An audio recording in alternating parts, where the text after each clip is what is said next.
Thanks for coming today. We're going to get this started. This is our annual Florida-Georgia press conference to kind of give the media and give the fans, everybody coming in, information about the week, about all the exciting activities going on, the traffic plans, the shuttle plans, etc. So, first, my name is Alan Verlander. I'm the Executive Director of Sports and Entertainment here in the city of Jacksonville. And so thank you all for coming. You'll hear from our partners in a second from JSO. Well, you can tell this game is a big one already because we already have RVs lining up. They started lining up yesterday on Thursday on Talleyrand, and we had about 7. I don't know if we have a latest count today, but with both teams having an off week tomorrow and they don't play, which they probably need for their injuries, we already have RVs here. So JSO's got a great plan for that as well. But everything kicks off really on Wednesday. We have RV City that opens up at 8 o'clock in the morning. Fully anticipate that being full again. That'll kick off at 8 a.m. and that RV City is presented by Winn-Dixie. So thank you to our partners of Winn-Dixie. Our Welcome Center opens also as well, right over by Metropolitan Park. We have a Welcome Center where fans can go and ask questions, get information, get suggestions, whatever. It's a very friendly place, and so fans can go in there and go to the Welcome Center. Then on Thursday really is where the bulk of our activities start kicking in for the weekend. Remember, Thursday is October 1st, which brings in Halloween to the picture. So while we have a lot of our city that will be trick-or-treating and going around with kids in suburban areas, we do want to encourage everybody to come downtown because we will have a lot of activities going on downtown.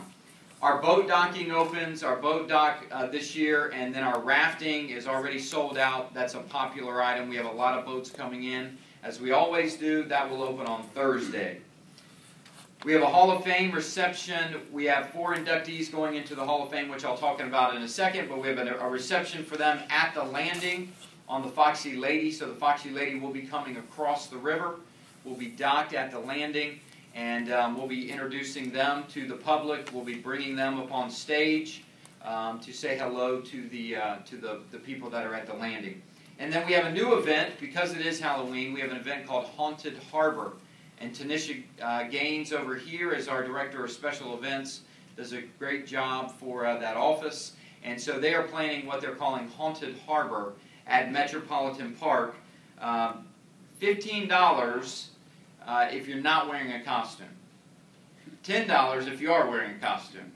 And so it'll be a great event, a lot of activities going on, food, drinks, etc. That kicks off at 7 p.m. And so we want to encourage people to come downtown and come to the Haunted Harbor. It will be a lot of fun right there on the river at Metropolitan Park.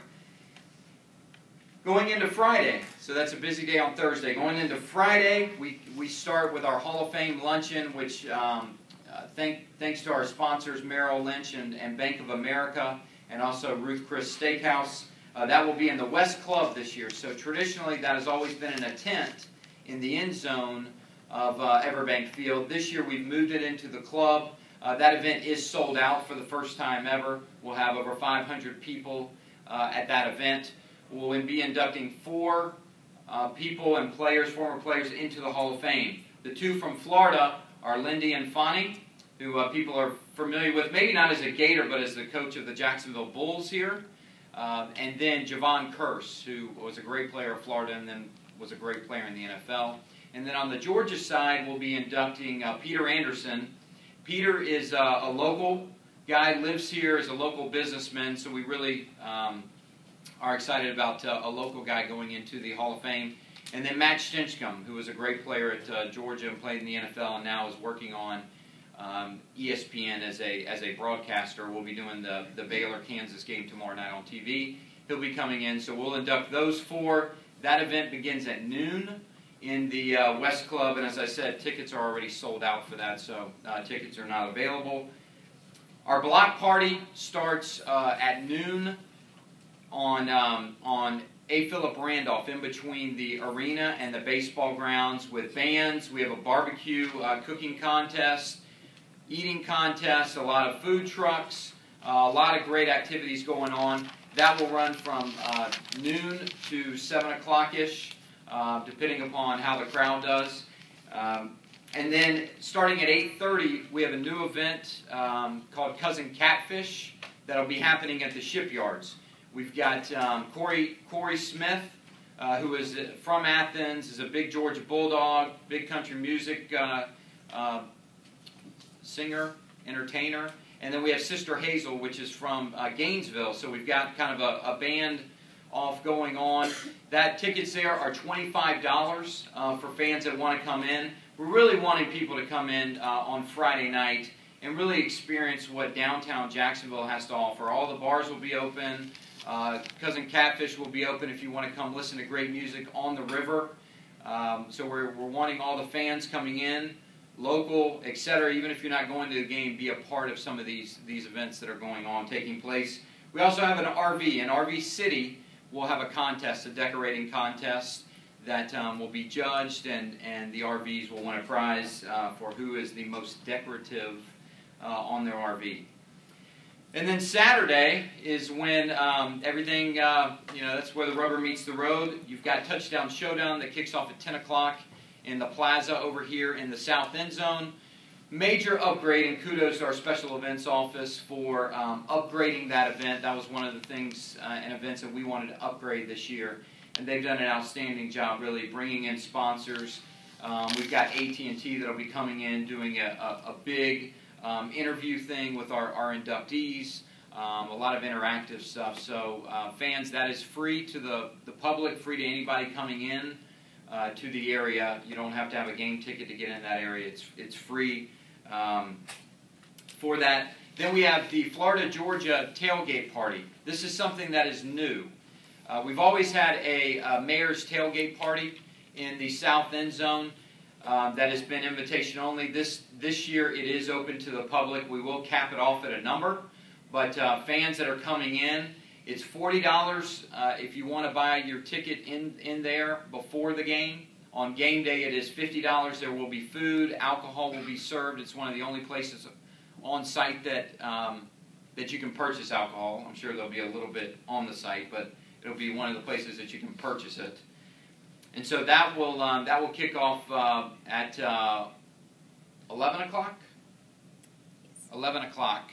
That will kick off, and once the general public comes in there and buys tickets, and we will have a certain number of tickets, and then we'll cap that off. But that is open to the general public this year for the first time. We do have the IMG Playmakers Club, which is a new event as well. That is a very high-level event. IMG, which partners with both schools, Florida and Georgia, they're their multimedia rights partner, is coming in on the opposite side of the tailgate party. They'll be over there, and they will begin construction on Monday of a huge temporary building that will act as a sports bar, sports grill. They'll be serving food in there. There will be adult beverages served in there as well. It's a high-end. That starts at 10 o'clock, and you can go to IMG's website, and it's IMG Hospitality. You can go to their website to learn more about those, but that's a very high-end party that we're partnering with them as well. And then kickoff begins promptly at 3:30, or probably with TV on CBS, 3:37, 3:38, somewhere around there. Do want to point out a couple of things within this year's game. We are honoring the military. The Jaguars are very familiar with doing that, and that's something that we get accustomed to in Jacksonville a lot, honoring our military, but it's something that we necessarily haven't done as much within this game. And so we will be having a re-enlistment ceremony of a Navy officer being re-enlisted back into the Navy, and he's got family coming in from all over the country, and we'll be doing that on the field pregame right before the national anthem. And then we are bringing in a World War II veteran that was a prisoner of war, and he's going to be honored during the game. And so that's going to be something, a neat item that both schools are really into. And so we want to thank our military, and this will be a great way to do that. Just a few more things to point out, and then I'm going to turn it over to Chief Leonard Proper to kind of go over a lot of shuttle and traffic plans as well. But we do have sideline safety zones. We have 6 sideline safety zones this year. All different points. You can go to the Florida Georgia website to get those locations, or the JSO website to get those locations. We have 6 all around the area. We do have information booths at all different places around the city. We do print out a weekend guide that is a great publication that has a lot of different information in here. We'll be having the weekend guide at all the hotels downtown. We'll also have it at our Welcome Center where fans can pick these up, and it's a good publication with a lot of events that are going on throughout the week. So with that, I'll turn it over to Chief Proper, and then after he's done, we'll come up here for questions.